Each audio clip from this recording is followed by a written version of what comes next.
meneliti di bagian fisika di kimia, tapi kemudian dia tertarik untuk mendalami di bidang psikolog. Makanya dia di sini menjadi pionir dalam psikolog sosial, pionir dalam psikolog organisasi, pionir dalam psikolog terapan. Nah, jadi di sini dia ada karya yang terkenal. Ini dua hal yang mengenai psikologi. Nah, ini yang terkenal, yang besar, dan biasanya yang dia terangkan itu berhubungan dengan situasi yang modern yang bisa dipakai pada zaman sekarang. Oke, di sini ada yang pertama, namanya itu teori medan atau field theory. Nah, yang kedua itu teori perubahan atau chain theory. Nah, langsung kita masuk ke teori yang pertama. Di sini ada teori medan, nah, atau field theory. Jadi di sini medan adalah sistem pengaturan diri yang ditentukan oleh saling hubungan antar bagian-bagian dari unsur yang mendukung itu. Nah, jadi di sini artinya itu medan itu adalah ada suatu tempat, jadi itu berhubungan. Jadi ada suatu hubungan antara satu dengan yang lainnya. Nah, jadi di sini isi teori medan ini itu ada dua hal. Yang pertama itu di sini katanya setiap individu berada dalam suatu ruang lingkup yang saling berhubungan. Nah, jadi individu, saya, Pak Ohira, kita semuanya ini pribadi, tapi itu mempunyai ada hubungannya, mempunyai suatu hubungan yang saling berhubungan. Sepertinya, tapi bukan terbatas hanya di individu saja. Di sini juga dia mengatakan bahwa segala sesuatu itu berhubungan. Seperti misalnya, ketika di sini ada bunga, kita belajar itu ada hubungannya. Kita belajar ada bunga di sini, itu ada hubungannya. Kita belajar ada di sana AC ada, itu berhubungan, dan itu mempengaruhi ke dalam proses belajar nanti selanjutnya. Nah, jadi di sini ada gambar. Nah, ada gambar di situ ada P, O, dan G. Jadi ini adalah penjelasan tentang isi dari teori medan yang kedua. Jadi dikatakan di dalam teori itu bahwa setiap individu itu berbeda. Jadi cara dia untuk mencapai suatu keberhasilan itu juga pasti berbeda-beda. Jadi P itu adalah pribadi dan O itu adalah posisi dia sekarang.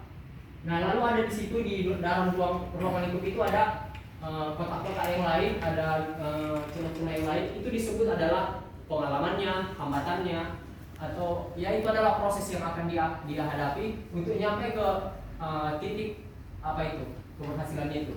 Jadi dikatakan dalam teori medan ini semuanya itu dalam satu ruangan lingkupan itu, tapi orangnya itu beda-beda. Cara untuk sampai ke titik berhasil itu beda-beda. Nah, jadi misalnya di sini, kalau di sini yang P itu dia lurus, tapi bisa aja nanti ada orang lain dia bisa keliling dulu ke belakang, baru nyampe ke P. Nah, jadi di situ katanya berbeda-beda setiap individu itu. Nah, next di sini. Perilaku seseorang dipengaruhi oleh lingkungan sekitar dan apa yang terjadi di dalam dirinya. Nah, jadi perilaku seseorang itu juga dipengaruhi baik dari dalam diri dia, baik juga dari luar. Seperti tadi saya katakan itu, ini mempengaruhi. Tetapi juga dalam diri dia itu, seperti di sini dikatakan imajinasi, pengetahuan, itu juga mempengaruhi untuk dia nanti dapat belajar dan dia bisa memahami apa yang sedang dia dipelajari. Nah, di sini ada tingkah laku adalah suatu fungsi dari medan yang ada pada waktu tingkah laku itu terjadi. Nah, jadi di sini tingkah laku itu adalah masuk ke dalam medan. Medan itu artinya tadi yang satu ruangan lingkup itu. Jadi tingkah laku itu nggak terlepas dari medan, di mana seseorang itu sedang sedang belajar seperti itu. Orang yang konkret dalam suatu situasi yang konkret dapat digambarkan secara matematis. Nah, jadi karena teori ini dikatakan bahwa nanti orang itu kita bisa mengetahui nanti bagaimana seseorang itu nanti endingnya. Tapi menurut teori medan ini. Nah, jadi di sini next. Nah, jadi ini adalah teori yang kedua, teori terbesar juga yang dikemukakan oleh Kurt Lewin. Di sini ada teori perubahan atau chain theory. Nah, jadi di sini dia mau membukakan bahwa ada 3 model perubahan yang dibuat Lewin, mendefinisikan 3 proses perubahan. Jadi di sini katanya itu ada 3 proses perubahan. Yang pertama itu unfreeze, dia sebut unfreeze atau pencairan. Chain perubahan dan refreeze, pembukuan kembali. Jadi di sini saya buat contohnya di sebelah itu. Ini tidak terpatok kepada individu saja, tapi bisa juga ke dalam suatu organisasi. Di sini di contohnya ini saya buat itu ke organisasi. Jadi di sini contohnya pada tahap pencairan. Pencairan itu artinya yang buku itu dihancurkan dulu, dilelehkan dulu. Pada tahap pencairan seseorang atau sebuah organisasi. Jadi di sini menyadari bahwa perlu ada perubahan. Jadi di sini intinya seperti ini. Jika ada peraturan, kita ambil dari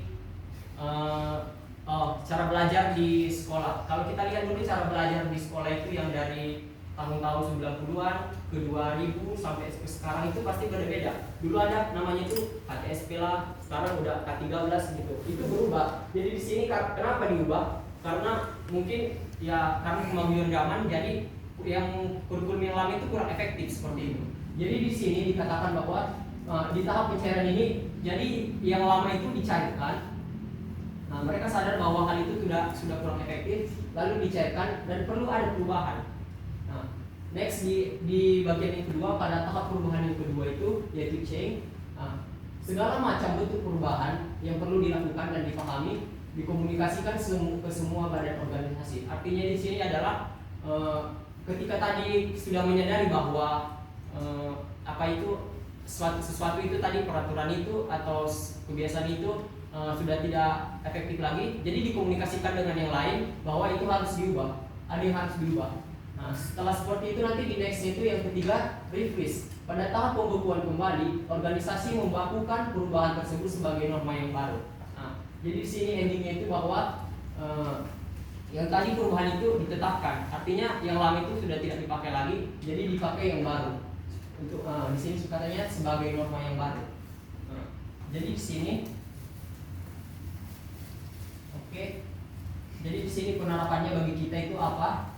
Ya, seperti kalau tadi katanya di teori Medan, penerapannya itu karena tadi katanya semuanya itu mempengaruhi, berarti kita juga harus menciptakan sesuatu lingkungan yang baik supaya kita terpengaruh ke arah yang baik. Karena tadi kalau lingkungan ketika belajar itu, kalau lingkungannya kotor, pasti berpengaruh ke cara belajar kita. Kalau lingkungannya baik pasti juga berpengaruh. Seperti itu. Jadi di sini ya penerapannya itu baik itu dari di sekolah, di gereja, dimanapun. Kalau ya ketika belajar itu ya pastikan bahwa semuanya itu yang ada yang disediakan, yang ada di lingkungan sekitar itu ya bisa mendatangkan hal-hal positif kepada kita. Untuk yang change theory ini penerapannya apa? Ya di sini kalau memang ada sesuatu hal yang mungkin sudah kurang efektif yang terjadi dalam proses belajar di manapun kita atau dalam kehidupan kita sekarang ini, ya boleh saja boleh diganti dengan hal-hal yang baru yang mungkin lebih baik dari yang lebih efektif untuk mengikuti alur zaman sekarang ini. Mungkin itu saja yang dapat saya presentasikan, dan ini adalah teori yang dikemukakan oleh Kurt Lewin. Demikian. Ada pertanyaan?